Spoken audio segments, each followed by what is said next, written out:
Shalom kekasih-kekasih Tuhan, selamat pagi.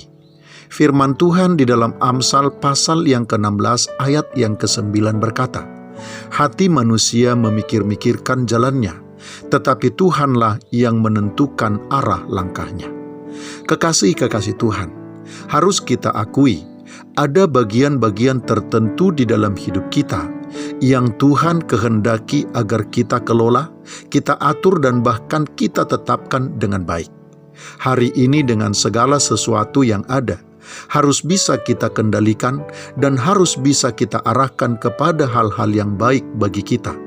Karena jika kita mengelola hari ini dengan baik, maka tidak mustahil hari ini dengan segala yang ada di dalamnya akan menjadi kemuliaan bagi Tuhan. Karena jalan-jalan hidup kita hari ini, jika kita kelola dengan baik, maka hal itu akan menjadi jalan hidup yang akan menuntun kita kepada kebaikan dan kemurahan Tuhan. Namun demikian kekasih-kekasih Tuhan, tidak semua hal di dalam hidup kita yang harus kita rencanakan sendiri, apalagi harus kita tetapkan sendiri. Ada terlalu banyak bagian di dalam hidup kita yang harus kita serahkan ke dalam pengendalian Tuhan semata.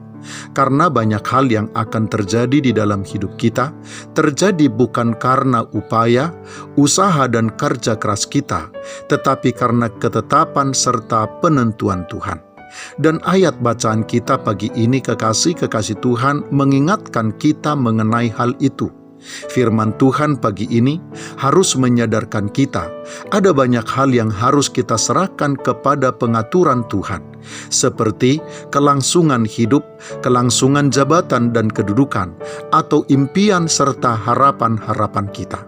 Dengan penuh kesadaran, semua itu harus kita serahkan kepada Tuhan, agar Dialah yang mengatur dan menetapkannya.